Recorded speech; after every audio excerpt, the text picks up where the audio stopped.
like let's say an outdoor facility that's fenced in, you have an unlimited number of potential access points where somebody could hop a fence or cut a fence or plow a vehicle through a fence that we would have to take into account. Hey everyone, this is James with SCW here on another episode of In the Trenches Roundtable. This is going to be a industry-specific video. Today we are talking about self-storage. This is an industry with a lot of unique aspects that we're here to discuss, and I got a great panel to discuss it with. First, I have our CEO, Micah Shearer. Hi, everybody. Next, I have our Director of Sales, Ben Larue. Hey, everyone. And last but not least, I have our CEO, Matthew Nederlanden. Hi, everybody. So when we're talking about this industry, we've obviously got a lot of moving pieces. We've got people's property, people coming in and going at different times of the day. Ben, you've got a ton of experience with these clients. What are some of the biggest concerns they have when they're talking to us? Definitely, yeah. This industry, seems to be growing more and more every day. Every week, we seem to have more of these opportunities coming across the table. And from a lot of the working with our national partners, one of the first things we've come to realize that is the most important thing is the information download or the understanding of the current infrastructure on site. And Micah could probably speak to this more so from the installation standpoint. But what I mean by that is really things like how are the buildings interconnected to each other? What type of internet capabilities are on site, if any at all? Are new buildings coming into place? Are there plans for expansion? All these type of things, even as simple as, is there a place to actually store this equipment? Is there a locker that's set aside, or is there an office? These are probably some of the first things that we would inquire about once we get, reached out to about these type of facilities. So yeah, there's a lot to consider here, but those are some of the main ones that stick out. Great. And so what are some of the first questions you might be asking to a prospective self-storage customer? Yeah, definitely. The first thing, first and foremost, is to understand if they have any kind of site plans or material documents that speak to that infrastructure. One of our clients, we've gotten to the point now where we're actually working with their construction and development team to get those underground documents that show conduit between buildings and things like that. But really first for me, it's understanding very bare bones, how much do you know about your site, especially in terms of infrastructure, and then understanding kind of what type of system they're looking for and that we're able to even offer from that point. So I think that's probably some of the first things. Yeah, let me take a stab at it as well. For me, the first thing that I want to know is your facility an outdoor facility or an indoor facility? That's going to radically change the number of threats that you're facing. So, with an indoor facility, I've got an idea of my entranceways. And so I've got an idea of what I need to protect and who might have access to the facility. The next thing that I would really want to know is what hours are you open? Are you a 24-hour facility, or are you going to be closed certain times? Do I have the idea that anybody within a certain number of hours is a problem, or do I have to be able to figure out which people are customers and which people are, security threats? Those are the biggest high-level things that I would want to know, because if you've got, let's say an outdoor facility that's fenced in, you have an unlimited number of potential access points where somebody could hop a fence or cut a fence or plow a vehicle through a fence, that we would have to take into account. On the flip side, you're a storage facility that is mostly indoor. We're going to be looking mostly at sort of the entrance points and making sure that those are secure. Matt makes a really great point there. Matt makes a great point about the site infrastructure, and as basic as, do you have a fence around your property? Is it indoor? Is it outdoor? Are there gates? Those type of things. Is it locked during a certain number of hours? Is it open 24/7? These things are going to radically change the requirements that we're going to build around in terms of making your facility safe and what safe means. Safe for a facility that's closed half the time is nobody is supposed to be in here. Alert me if anybody is in here. On the flip side, something that's open 24/7, we've got to make a more sophisticated idea of what constitutes safe during the hours that they're open. Ben, could you speak a little bit to why do storage facilities call you in the first place? What are the threats and the things that they're facing that prompt this question of, I need cameras? Definitely. Yeah. I think more than anything, it's the idea of having a secure, locked down facility. In this industry, in self-storage specific, having high-end surveillance and security equipment in the form of like access control and other types of security actually help the facilities increase their rental rates monthly. Mm-hmm. Being able to offer those type of services to their clients is extreme. You'll notice on a lot of banners, websites, marketing material from these sites, they're speaking to the 24-hour surveillance, right? They're speaking to the security. So that's first and foremost. Another thing is just the, unpredictability of the industry that they're in. Matt just spoke to the differences between like climate controlled and indoor facilities versus outside. There's just so many variables in terms of not only the material possessions inside of the actual physical units that you think of when you think of storage, but the auxiliary things like damage to a building when a moving truck backs into the corner, or someone backing into the gate because they're not paying attention to, we got to remember what people are doing at these facilities, moving typically large amounts of objects and things, potentially with vehicles that they don't often drive. And, that can cause a whole host of The other ability to issues. really establish what did happen, not just who was there, but Right. maybe they're supposed to be there, but what did they do when they were there? Exactly. 100%. Yeah, insurance claims is a big thing. It's a big deal. It strikes me based on something you said earlier about this being a real selling point. We have up-to-date 24/7 security, and how many sites we see come across that they're not starting with that. There's a lot of them have cameras and have equipment, but frequently it's outdated. The infrastructure is really poorly put in place. We see a lot of cables thrown across the top of buildings, which is going to degrade that quality really fast. We see some really interesting PVC arrangements between buildings from time to time. So it's this really, it feels like the industry as a whole is at this point where the old outdated infrastructure, it's hit a wall and it has to be upgraded. And that's why we're seeing potentially why we're seeing so many of these opportunities come across. I mean, other than data centers, can you really think of any other industry where security is such a core competency for the service they're providing? I mean, you're paying someone to store your things. If you're not sure that those things are going to be there the next time that they come to visit, you really haven't done your job. This is a core competency for this industry.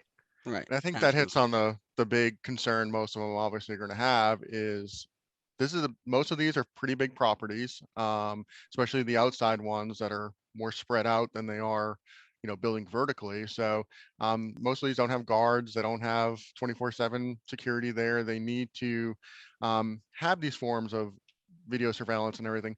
The main concern is basically somebody's going to come in, cut a lock, grab everything, and then they're going to have to deal with insurance claims, deal with an unhappy customer, and a lot of those other things. So talking about solutions for this, what does video surveillance bring to the table for somebody? This seems to be the biggest request. What does that kind of bring to the table for a self-storage? Yeah, some things that we've all kind of mentioned, but first and foremost, the ability to fact check and, truly have evidence that's usable. I think Micah mentioned earlier her reference to outdated legacy equipment and a lot of these sites. A large majority of these sites are going to be retrofitted from outdated legacy technology that you can't tell the difference between a vehicle or a person or a tree sometimes, and so having high resolution, high quality commercial grade surveillance in place not only increases your ability to see what's actually happening in the picture, in the frame, but then be able to, offload that footage to the police, to the insurance company, to then use that footage for the things that you need to. So the ability to fact check and then ultimately, actually see what's happening and taking place in the footage, I think is key. Great point. Anything to add on for that for anybody? Sure, I'll take that one. I think that, the whether or not somebody breaks in and takes some of the stuff that you as a storage facility have been paid to protect, and to house is always going to be the top concern. But at the same point, I think that there's a series of other concerns that we should make sure that we're also covering when we put in a system like this. So the possibility that a customer accidentally backs up into somebody else's gate can be extremely problematic. Can potentially ruin their things or run them over, or introduce water intrusion, a number of factors. And then, being able to find out issues like that where they're just accidental, or, disputes among different customers, issues with potentially semi-trusted staff who may or may not be doing the right thing. I think a lot of times that the most common problem, which I think in this industry is somebody breaking into customer space, are not the only problems that we should be looking for a security system to solve. Disputes among employees, or employee to customer disputes. All of those things are common in this industry and many others. And I think that those are the sort of things that we also need to make sure that we are including in this, in this package, to make sure everything that could be causing one of those problems that might be extremely disruptive to your business, might introduce, risk in terms of regulation or employment staff or HR issues, that all of those things get resolved with the same system. Yeah, definitely. Matt makes a great point there about other concerns and other things you should be considering that this type of video surveillance system could solve for. Imagine, for example, we use the gate scenario and a truck backs into the gate and breaks the mechanism on the gate. Well, if that's the only entry point to the facility, you're not only just having to replace the physical gate mechanism, which can cost tens of thousands of dollars, you are now limiting or not having access to the hundreds of clients that need access to the facility. What could that potentially do, right? That's halting business operations as a whole. Or you just imagine if you didn't know about that for 3 weeks. How many times was your facility potentially compromised and causing a giant issue because somebody accidentally backed up into the gate? And we many of we need to be able to know when these things happen. many of the facilities are quite remote, so you're not getting as much traffic, and you don't have somebody on site who's showing up every day and checking on the condition of things. Right, absolutely. And then finally, I would say the final piece for what this surveillance system could solve for, or a higher end surveillance system could solve for, is actually the active deterrent capabilities of some of these systems now. Surveillance systems are great for being, reactive in the sense of something happens, being able to review footage, check in remotely, those type of things. But nowadays, cameras have the ability to sound alarms or turn lights on, and they can do things that can actually prevent some of these things that we've been discussing from happening. And anytime that we have the ability to do that, that's obviously the best case scenario. So it's important to consider additional things like that. Yeah, anything that we can do to discourage crime is preferable. And speaking of video surveillance, again, this is especially for these outside self-storage areas. Lots of times they're obviously multi-buildings. A lot of them are not interconnected. They have no networking or anything like that. How do we tackle some of those challenges to actually get a system in place? Yeah, it's a great question. I think it entirely depends on what level of infrastructure we have to use. That can be in the most basic sense. Do we have power in the building? If we break it down and say we have power in the building and we don't know how it's going to connect to the other building, we could put technically a standalone system in that building, right? We could have an outdoor rated NEMA enclosure on the outside of that building, a little recording device in that enclosure, cameras on that building, run back to that enclosure, and there you go. My install team would have my hide if I did not remind you that putting an NVR in an unair conditioned NEMA box is pushing the limits there just a little bit. Switches function a little bit better in that environment. NVR is a little riskier. Exactly. Micah makes such a great point. This is you're truly starting to introduce multiple links to a chain, and the longer the chain gets, the more chains or the more links, the easier it is to break. So that's definitely not ideal or recommended, but in the most basic premise, in basic sense, it's possible. Exactly. From there, though, again, if we understand the power and the infrastructure in the buildings, then we can start designing systems around that infrastructure. Many of the sites, myself and Micah have been able to work on, we know building X, Y, and Z might have power, building X has internet. Okay, so now we can start distributing that signal throughout the facility using some wireless antennas. And I don't know if Mike wants to speak to that a little bit more specifically, but I mean, you pretty much have two prime strategies. Either you've got underground conduit in between the buildings, and hopefully it's clear and you can pull the cable through that. That's going to have the advantages that you don't have these multiple pieces of equipment that can fail or that you need to maintain. And it's going to have an advantage that you don't actually have to have power in those outbuildings because the cable is going to be carrying that. Realistically, in a lot of situations where you're retrofitting, that hasn't been planned for ahead of time. You can't run low voltage cabling in the same underground conduit that you've run power, for example. So in those situations, we, as Ben has referenced, we typically do a wireless backhaul, and we can put that NEMA box. NEMA just stands for like weatherproof rated enclosure. It's a specific rating.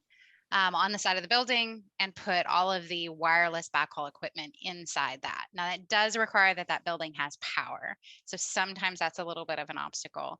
But we found typically we can be really strategic about where we place cameras and where we place those NEMA boxes so that you can limit the number of buildings that you need to ensure you get power to. And from there, it's just running the cable from sort of that, we call it an IDF, sort of that hub of equipment out to the cameras. The other thing we see being a consideration, less because it's an obstacle and more because it's choice you have to make based on cost, is where you can run that cable. If you can run it inside the building, that's going to be your cheapest and your quickest option. A lot of times you can't run it inside the building because that means running it through individual storage units, and people don't like to do that for obvious reasons. You can run it on the outside of the building. It's perfectly appropriate to put it underneath the eaves, use some outdoor rated cable. There's no issue with sort of the longevity of that cable, but considering how many people are on and off these properties, a lot of times folks still want to put that exterior cable in conduit for aesthetic reasons and for security from tampering, so that somebody can't walk up and just clip the cable. Considering the buildings are usually not that tall, you're usually looking at what do we usually see, Ben? Max of 10 foot, maybe 12 foot on most buildings. It does mean the cable usually runs in an accessible location, and that's where that conduit comes in. Conduit's not cheap. There's cost of materials and there's a fair amount of labor to put that in place. So that's also where that strategy of that system design comes in place. Ben and I have gone back multiple times on, if we put all the cameras here, do we get the coverage we need? And can we, maybe if we move this camera from this building to this building, then I can eliminate a 200-foot conduit run and I can save folks $1,000 right there.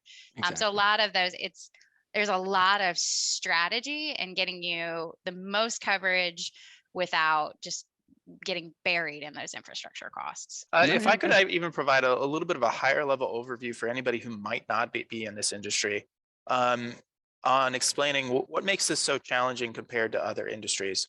Typically, when you're doing a surveillance system, when you have more than one building, you increase the complexity a great deal, especially if you don't have internet at another building. So sometimes you see this with like car dealerships where they've got, a main sales center that has their internet and their computers and all of their sales staff works in it.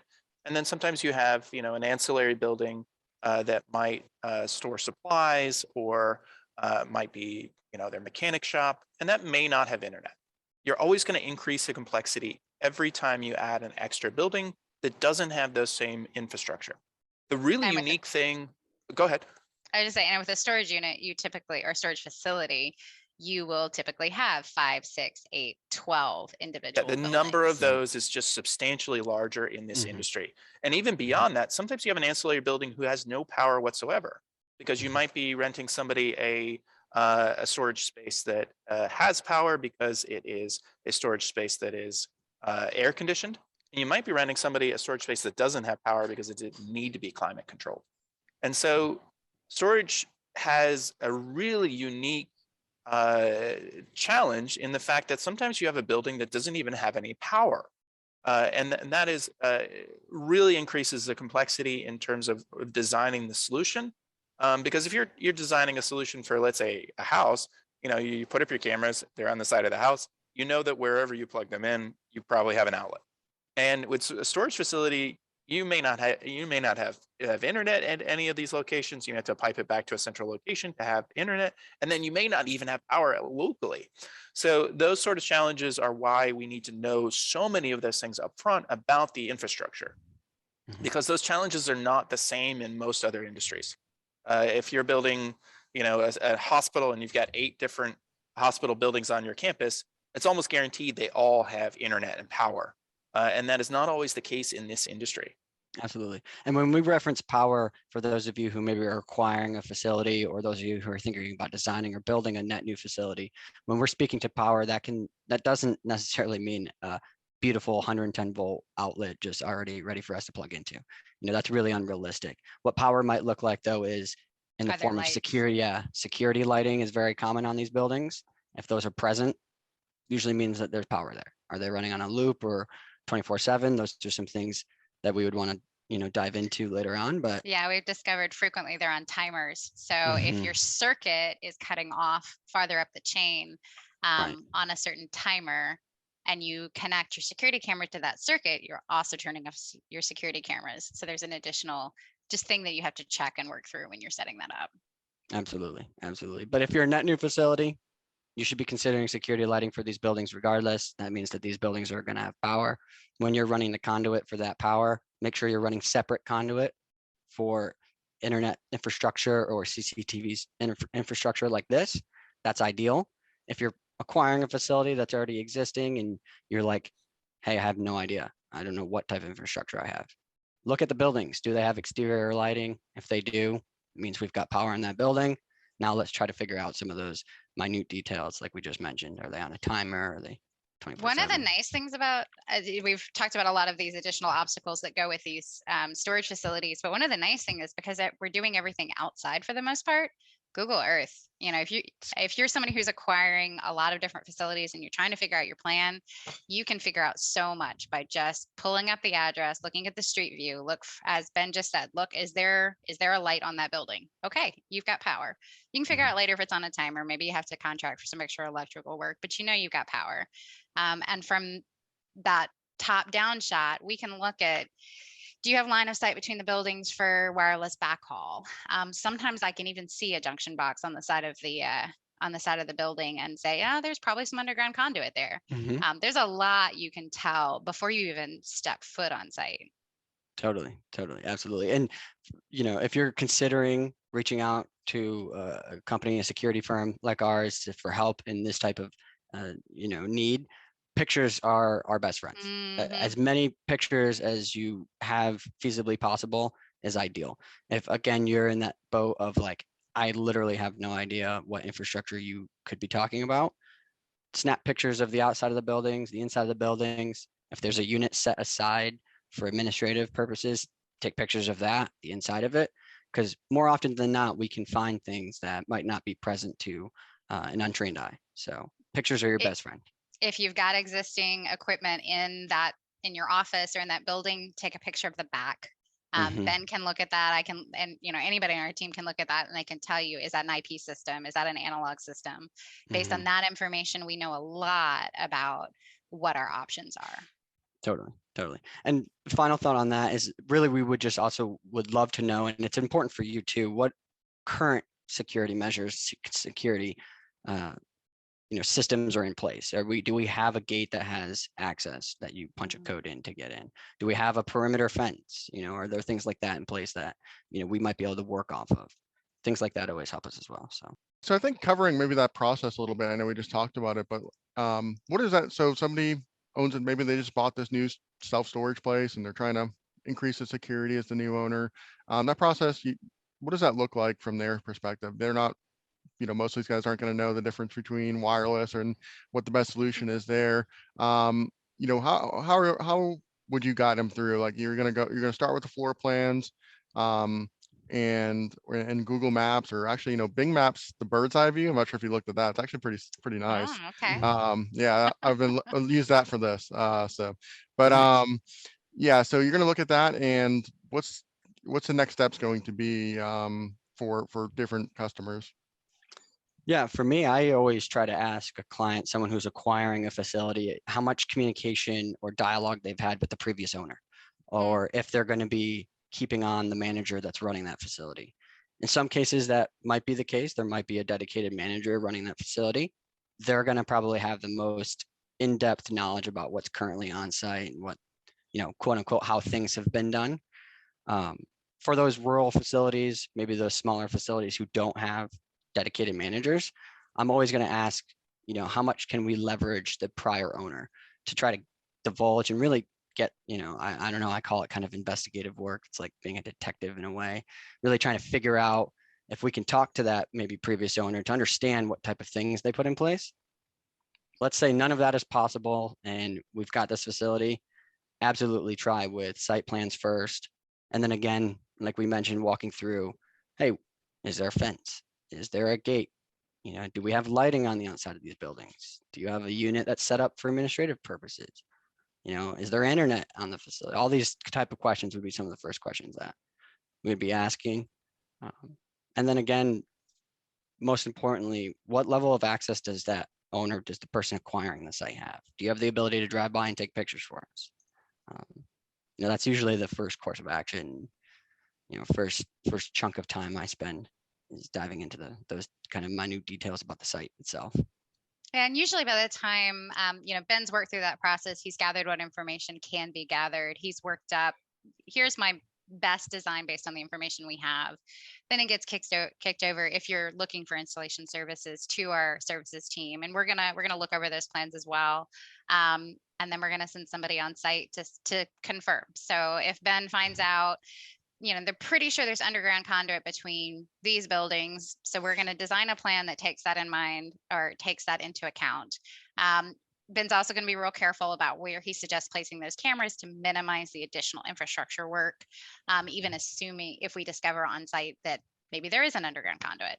We're going to do a site survey. Technician is going to be tasked with confirming that that infrastructure is in place. If it's not, he'll kick that back. We'll do a site redesign and we'll go from there. There are always unknowns. There are always question marks, even with underground conduit. Even if we say, yep, it's there. Yep, it looks like it's got coax cable running through it that we're going to pull out because you can't reuse coax cable for obvious reasons.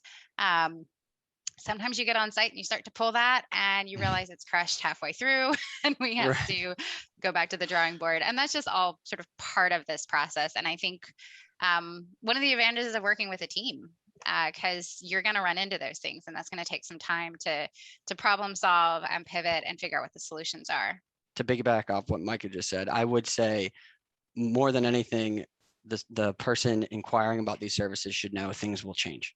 No matter how much we get set in stone, no matter how much we design and try to implement a solution, things will absolutely change. And that is just the nature of multiple buildings constantly outside exposed to the elements. Like Micah mentioned, crushed conduit filled with water. There's a whole host of things that could happen. So just to kind of recap the process a little bit, when it comes to doing installation, at least with us, we're going to start with the general information gathering process. We're going to make some assumptions and then we're going to verify them by having somebody there on site and actually make sure that things are as we believe.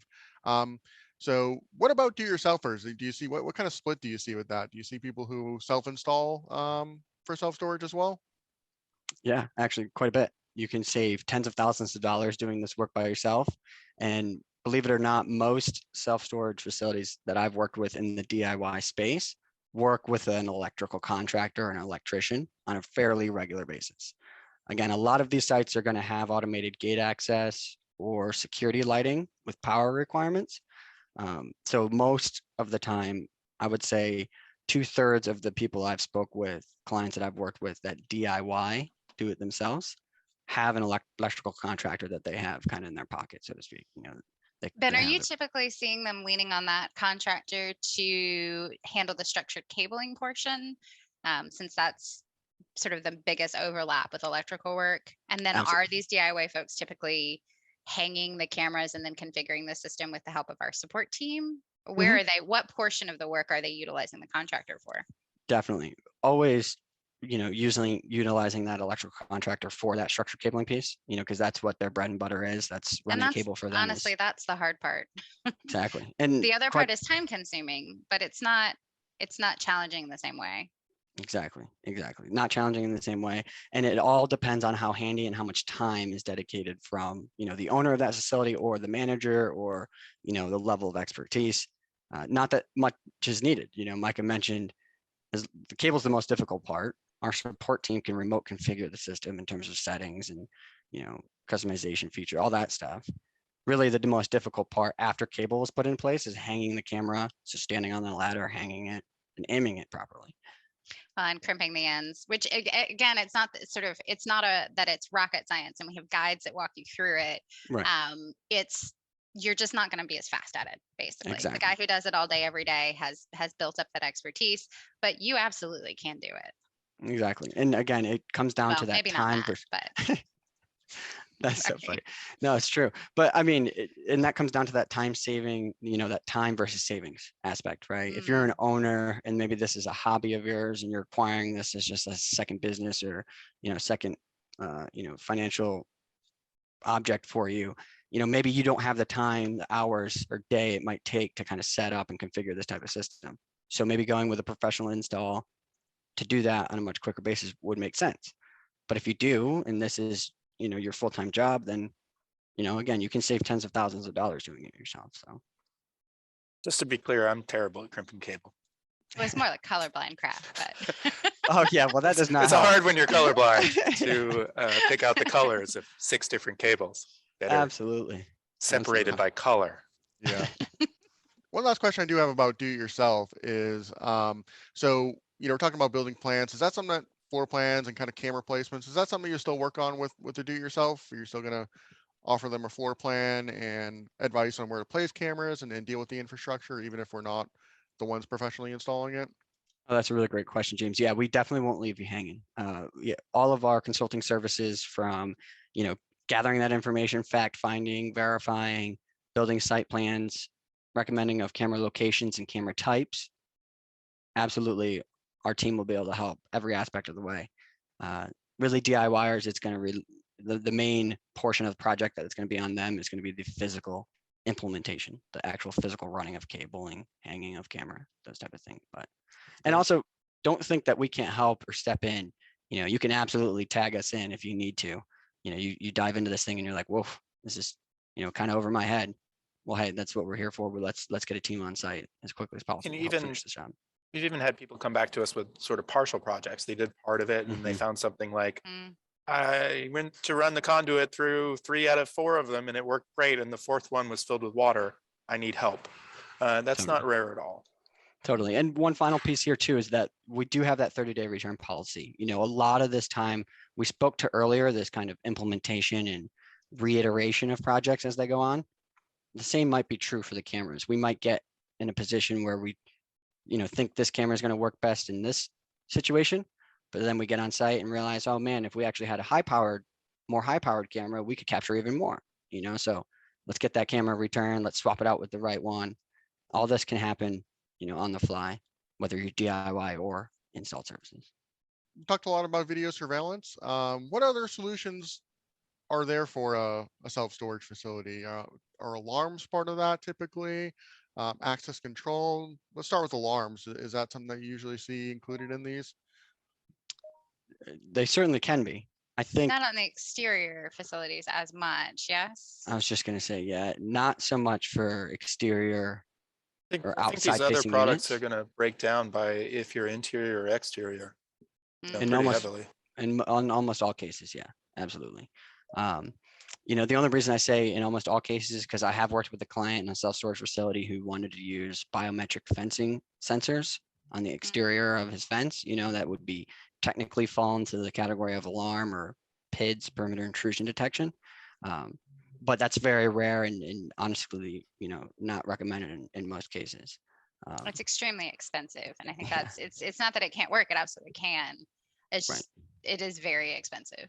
Very expensive. If we want to focus on the 2 different outside versus inside, and we start with outside first, I'd say first and foremost, above anything else, let's consider using a fence when, it's able, or we have the ability to. Outside of fencing, the next consideration I would always recommend, and probably the first before fencing, quite honestly, is security lighting.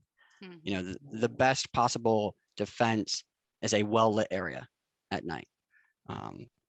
And I think that is a implementation that should be thought of whether you're retrofitting or you're building net new. So those would be the first two things, would be security lighting and fencing. And then if fencing's possible and we want to look into, you know, a gate mechanism, that's, you know, usually some of the first things thought about when we're talking about exterior facilities. And then in terms of that gate, do we want to start restricting access? Do we want to actually implement some type of access control system for that gate? You know, and then we could start diving into some of the access control portions, but what am I missing on the exterior outside facilities? No, I So- think it's it. I mean, you're definitely in that circumstance, you know, as you're referencing. So now you are talking about different trades, different professions, different subcontractors. The person who installs your actual physical gate is not the person who's going to manage your access control. That's a really good point. They are going to have to work together. The access control system that we provide, we love it. It's great. It's cloud-based. It definitely can integrate with gates, but you're talking about like there's a communication point there that has to be coordinated between our reader that says, oh yeah, that person can come in, and all the mechanisms that act to open and close the gate. Absolutely. For, you know, a exterior facility, you've also got to ask the question about, you know, whether or not you have a, you know, cash register, office area, you know, that sort of space. And you may want to have an alarm system specifically for that, especially if you have a lot of cash paying, you know, clientele. So you may see an alarm in that area, but not necessarily on the storage doors, for example. And that is where our alarm system would work really well. It's fairly small. It is commercial grade, but it is I think really well positioned as far as complexity for that kind of a location. Yeah, definitely. And then the final, you know, and we've talked a lot about that, this part is the video surveillance aspect, right? Is having video surveillance up, trying to maybe utilize cameras with active deterrent features, you know, that can sound alarms, sound warnings, flashlights, those type of things. So they're meant to startle and deter. Totally, And absolutely. to make it clear that someone is observing you, you Mhm. know, and, you know, one of the biggest ideas of a camera system is you don't want it to be, you want it to be obvious, because it deters crime. It moves the crime to someone else's location. Yeah. Exactly, 100%. And then the final piece I just wanted to mention on video surveillance was, you know, becoming more popular nowadays is this professional monitoring aspect for the actual video evidence. And again, you're starting to introduce, you know, more costly solutions every step of the ladder you climb there.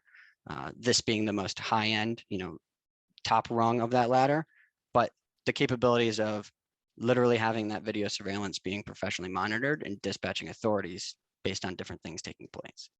You know, that's a whole different conversation to be had, but something you should know and at least know that's available to you. And there's a provider in my area here who creates a sort of upcharge, better version of their storage that has an alarm on it. Do you think that sort of thing will start happening more frequently? You know, not necessarily every unit, but sort of the higher grade, you know, the climate controlled unit, then the package above that has its own sort of monitoring. Do you see that as a potential way for storage companies to, in fact, differentiate themselves from their competition? And that, I guess, is a perfect segue into interior and climate controlled units. Yeah, let's talk about the differences that an interior space would have. Definitely. I think first and foremost is the door access to the actual, you know, facility itself. That absolutely should have some type of either access control capabilities. That's going to be a lot more user friendly for your clientele than a lock and key. But then do we want to arm that door with an actual alarm that's going to dispatch authorities if it's not supposed to be open during certain times? Yeah, so you guys are saying access control. For people who may not know, what is access control? Yeah, wow, that's a really great point. So there's really three main components to an access control system. You've got your locking hardware. In this form, it's going to be electronic locking hardware.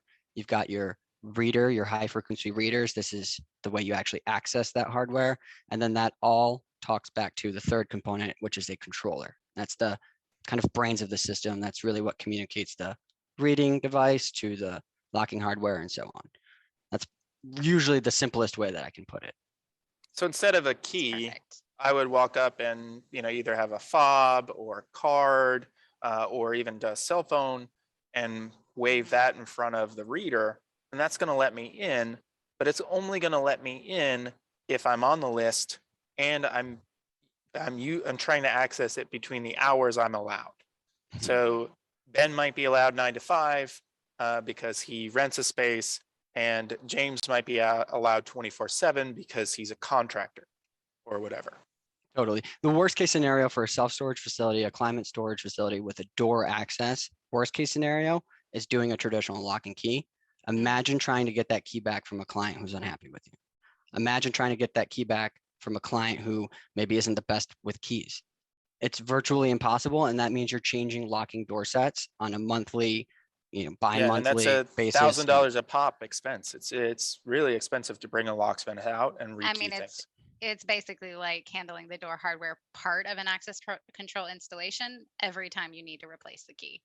And that's just per Yeah. door. Imagine if you have 4 doors for the facility, right? And you have 3 or 4 of these buildings in your total ecosystem. It can, the cost can be exponential. And that's why these initial upfront costs for access control systems, although do pose this like, oh my gosh, that's, Yeah, extraordinary. it's not cheap. It's not cheap at all, but the ability and the total cost of ownership is really what hits home here. And it's the fact that you can, like Matt said, restrict access, grant access, really on whatever basis you want. If you start off with your facility being a restricted facility and it's only open during business hours, that's great. If that all of a sudden changes because you realize there's a market now for 24/7 access, easily accessible and changeable within the system. And, that's why we would point you to access control for those capabilities. Yeah, and you're going to want to look for a system that is cloud-based, so you can log into an interface when you're not on site and just say, yes, add that person, no, take that person away. One of the things I love about ours is the cell phone access. I don't have to physically hand somebody a fob or code it or do any of that. I can send somebody a link to their email. They don't even have to pull their phone out of their pocket. I walk up to the door, I wave my hand, it recognizes my phone, and I walk in. The simplicity of and there are some other systems that offer similar features, but one of the things I really like about ours is that simplicity of management and simplicity of just experience when you're moving in and out of the door as a user. Totally. I And mean, to speak, sorry.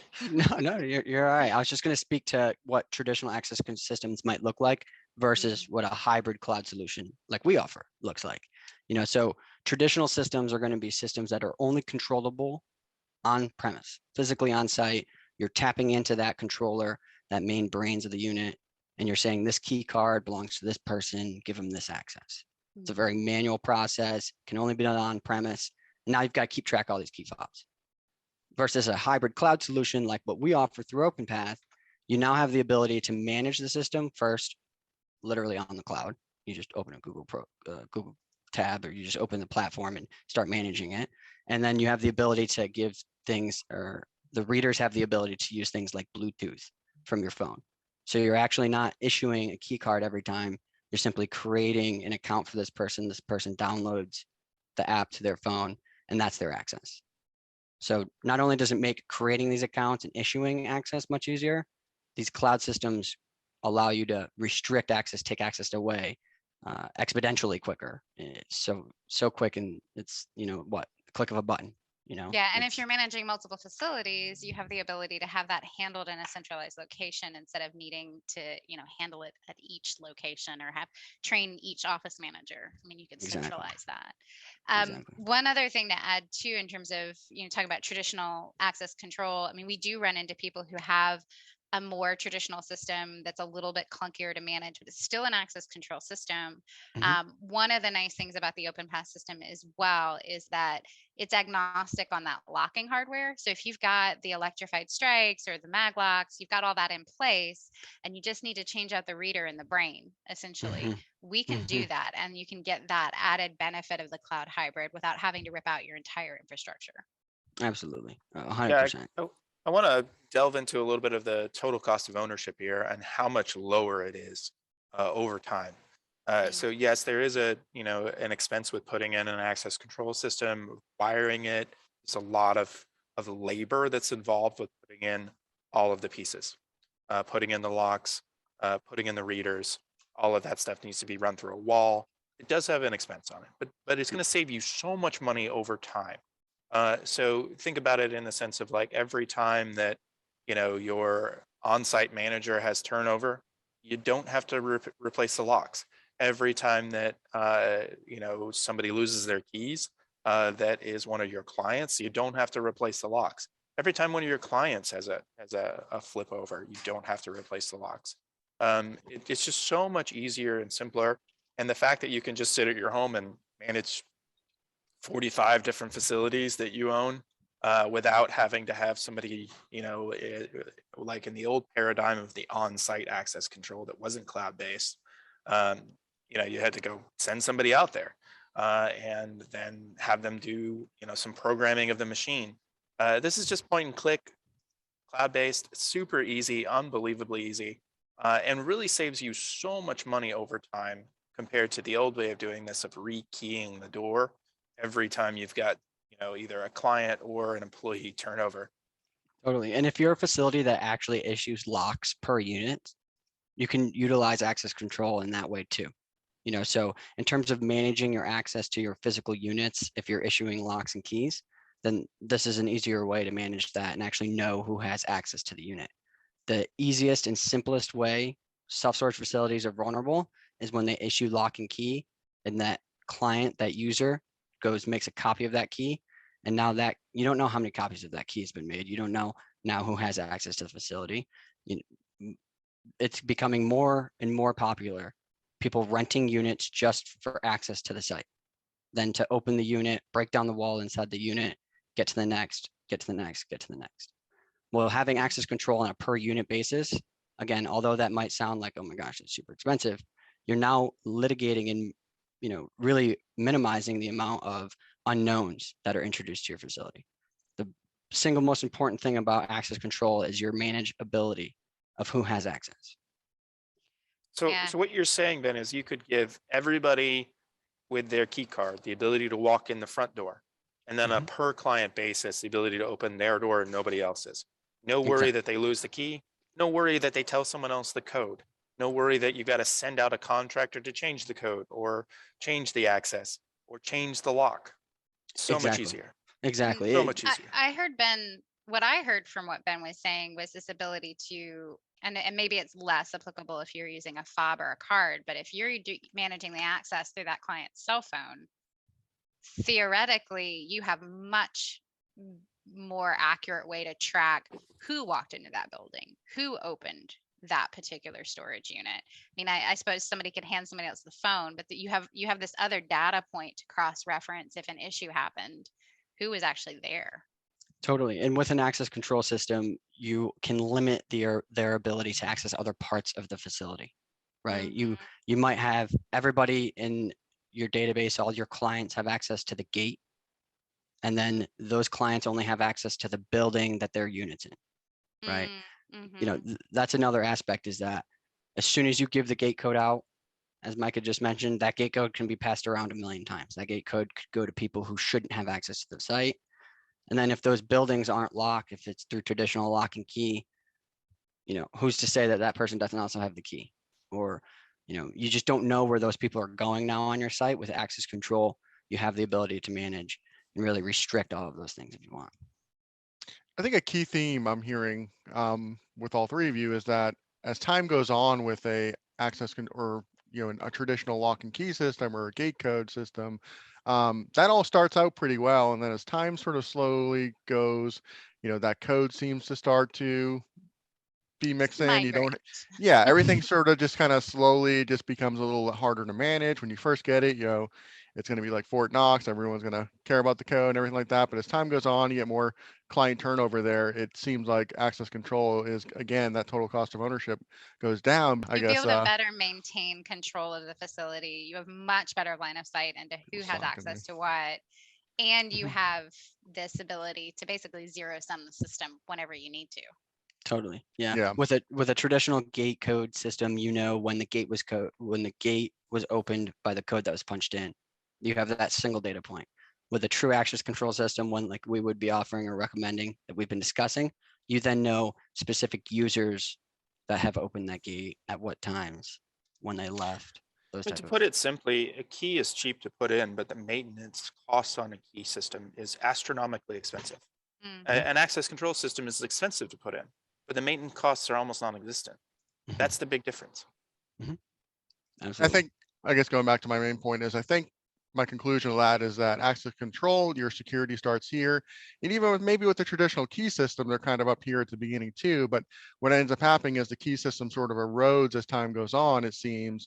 And access control, the security kind of stays level the entire time because it evolves much easier. You don't have to, eventually you can be like, I don't know if we want to replace the door. You probably won't use that key again, right? Mhm. There starts to become more of a cost analysis there. And I would take just some issue adapts. with that. I would say even at the start, access control is significantly more secure because you can set Mm, up the time frames that somebody is it's coming in. true. I Yeah. hand you a key and I say, "Hey, manage my warehouse," and you can come in 24/7. It's true. You're here on a Saturday. Am I watching the video feed on Saturday? No, I'm off like taking a hike with my kids. Mhm. With an access control system, I can hand you a code and say you can come in 9 to 5 Monday through Friday. That's a Yeah. big difference. That's Yeah. an astronomically improved ability to have better security because you can control and know when they're there when they're not supposed to be. Why are Mhm. you here on a Saturday? I don't know. I don't know what Mhm. you here. And so that's a way better system, even from the start. That being So, said, I do absolutely agree with you that a key system is going to just degrade over time. It's yeah. either degrade over time or get astronomically expensive because every time you have any sort of turnover, whether the employee side or on the customer side, you got to rekey. Another question I have as far as going back, we're talking a lot about what benefits, the access control owner. A lot of these things you're talking about being able to use your phone to access and not even have a key card or a key that you may forget or lose. Like to me, if I'm going to rent a storage unit, that sounds like a pretty good benefit to me. That's definitely going to keep this. I want to use my phone. I don't want to have to go and bring a key. I use my phone for everything else. Why can't I use it for my self storage locker? What kind of benefits do you think? We talked about this with video surveillance, but what kind of benefits could that be for the rest of the product suites? So my parents had a storage unit for most of my life growing up, and back in the day, they had the little garage door opener things Mhm. in order to get through the gate, and then a separate one to get into the unit. And the number of times that they lost those, and the number of times that they had to pay the fee, they were pretty upset about it. And they had prime people for storage unit. Pretty much rented it for most of my life growing up. And they lost these things over and over and over again, and they were constantly pissed off about it. And it's just one less thing to sort of deal with. You don't Mhm. have to convince somebody to pay the $50 fee to get the thing replaced.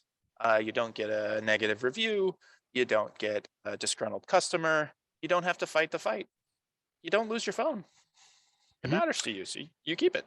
And to piggyback off that, Matt, that really boils down to as a storage owner, as a facility owner in the storage business, what type of business operation do you want to run?